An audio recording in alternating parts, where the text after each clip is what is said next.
Hello and welcome everybody. Thank you so much for tuning on to my YouTube channel once again. And if you're watching it on Facebook, thank you so much for watching the video. So this vlog is about dropping my film to the Divine Photo Lab, which is the nearest photo lab I've got, and just talking about my film history. So thanks so much for coming along. I hope you like the video.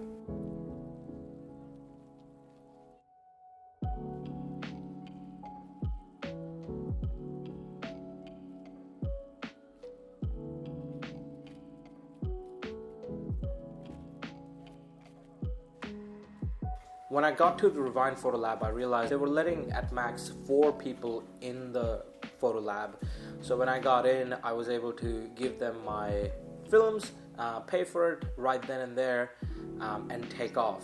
Now, the films are not going to be developed for another 2 or 3 days, and so I thought I would probably start talking about my history with film and how I actually got into film. So when I was in Canberra in 2019. That's when I first started watching film videos on YouTube. That's when I first got into film photography, and one day I was like, you know what, I might as well just go buy a film photography camera.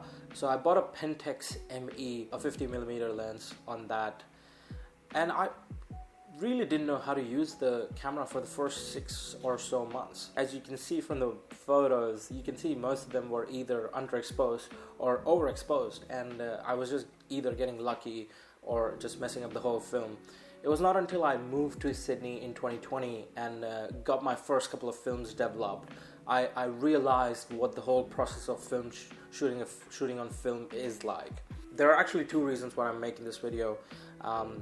I've been thinking to myself, I really like film photography, and that's also for 2 main reasons. One of them being, I like the idea of having limited number of exposures in your hand. So if you were shooting on film, you would either have 24 or 36 exposures, depending on the type of film you're using.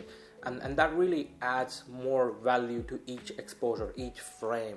And the second reason being the weight between you shooting and you actually seeing the final product.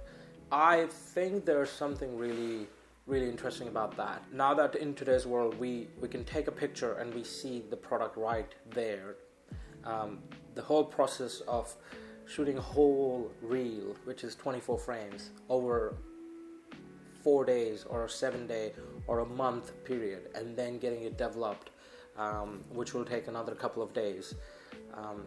It really adds to the excitement of what is going on the film, and I hope I can spread the emotion to you. And if you want to get into filming or shooting 35mm, feel free to shoot me a message and ask questions if you have any questions. I'll be more than happy to answer them. You can follow my Instagram, which is down in the description, and if you want to know more about film and if you want to see more of my film work, that's all on Instagram as well. I'll make another video when I do get the film back, which is in a couple of days. Up until then, thank you so much for tuning in. If you're watching it on YouTube, like the video and subscribe to the channel if you liked it. If you're watching it on Facebook, then do drop a like onto the Facebook page, and other than that, thank you so much for tuning in. Hope you have a good one. See ya.